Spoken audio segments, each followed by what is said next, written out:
વધુ એક વખત કાયદો અને વ્યવસ્થાને પડકારતી સનસનાટીભરી ઘટના સામે આવી છે। શહેરના નાના મોવા રોડ પર આવેલા મોકાજી સર્કલ નજીક શહેરમાં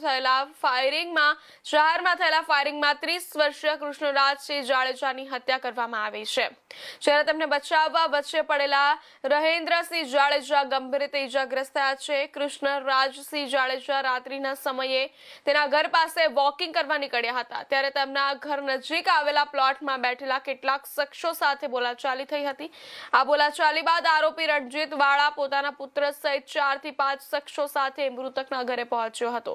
ત્યાં પહોંચીને સૌપ્રથમ રિવોલ્વરમાંથી 3 રાઉન્ડ હવામાં ફાયરિંગ કરવામાં આવ્યું અને ત્યારબાદ કૃષ્ણરાજસિંહ જાડેજા ઘરની બહાર નીકળતા જ તેમના પર નિશાન બનાવી ગોળીબાર કરવામાં આવ્યો, જેમાં તેમનું ઘટના સ્થળે જ મોત નીપજ્યું હતું।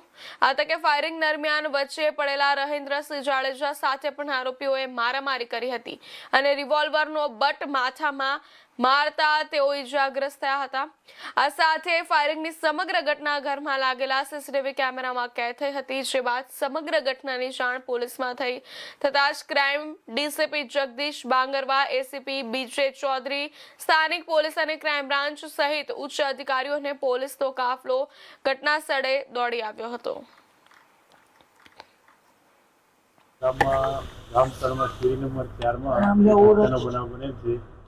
જેમાં મરણજનાર કૃષ્ણદેવસિંહ જાડેજા છે, તેમજ 3-4 ઇસમો આવી 4 જણા આવી અને ફાયરિંગ કરી અને ઈજા પહોંચાડીને મૃત્યુ નિપજાવી છે, તેમજ એક અન્ય વ્યક્તિને પણ ઈજા પહોંચાડી છે। હાલમાં સારવાર હેઠળ ચાલુ છે।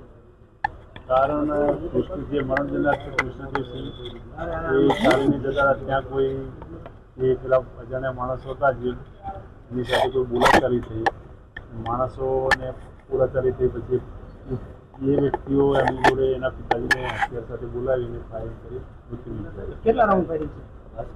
કુલ 4 રાઉન્ડ ફાયરિંગ કરી છે। આરોપી જે હાલમાં શોધખોળ ચાલુ છે, સીસીટીવી મુજબ તપાસી અને લોકેશન આધારે ચાલુ છે। પ્રાથમિક નામો કયા આવેલા? પ્રાથમિકમાં હાલમાં કોઈ નામ આવે છે? રિવોલ્વર કાઢી સીધા ફાયરિંગ કરવા માંડ્યા હતા, કઈ રીતે ફાયરિંગ જ કરેલું છે સીધું આગળ। ફરિયાદ લેવાની અમલ ચાલુ છે। ભાઈ પોલીસમાં તો મરણ જનારના ભાઈ એ છે પોલીસમાં, યુનિવર્સિટી પોલીસ ટીમમાં છે। રાજકોટના નાના મોવા ગામ સ્થિત ફાયરિંગની ઘટના છે તે સામે આવતા ક્યાંક શહેરમાં ખળભળાટ મચ્યો છે। આપણે દ્રશ્ય જોઈએ છો કે રાજકોટના જે નાના મોવા ગામ વિસ્તાર છે ત્યાં જે આજ રાત્રિના કહેવાય કે ધડાધડ જાહેર ફાયરિંગ કરવામાં આવ્યા હતા। જ્યાં મકાન જોઈ રહ્યા છો કે જ્યાં મકાન છે તે કર્મયોગ નામેનું જે મકાન છે ત્યાં જે ફાયરિંગની જે ઘટના બની હતી, જે કહેવાય જે કહેવાય સરેઆમ જે કહેવાય મકાન ઉપર ફાયરિંગ કરતા ક્યાંક જે વિસ્તારમાં છે ત્યાં અરાજકતા ફેલાઈ હતી અને સમાજમાં પણ ક્યાંક અફરાતફરીનો માહોલ મચ્યો હતો। જે બાદ જે કહેવાય કે આ પોલીસ કાફલો જે ઘટના સ્થળે દોડી આવ્યો હતો અને હાલ અત્યારે જે વિગતો સામે આવી રહી છે તેમાં એક વ્યક્તિનું જે આ ફાયરિંગની ઘટનામાં છે તેનું મોત થયું છે। હાલ આ ફાયરિંગ કોને કર્યું છે, કોના ઉપર થયું છે તે બાબતે કોઈ જે કહેવાય સત્તાવાર કોઈ જાહેરાત કરવામાં નથી આવી, પોલીસ દ્વારા નિવેદન દેવામાં નથી આવ્યું। આપ જોઈ રહ્યા છો દ્રશ્યોમાં જે રીતે આજે જે 2 પથ્થરો પડેલા છે તેને જે મકાનની નજીક જે ફાયરિંગના જે બુલેટ છે તેના દ્રશ્યો છે। હાલ અત્યારે પોલીસ કાફલો છે રાજકોટનો, તે પણ ઉચ્ચ અધિકારીનો પોલીસ કાફલો છે તે ઘટના સ્થળે દોડી આવ્યો છે।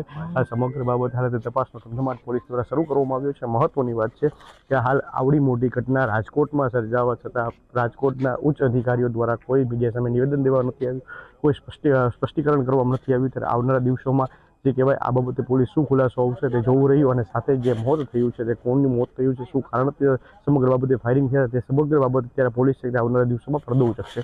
પ્રતિક લીંબાણી, ન્યૂઝ રાજ।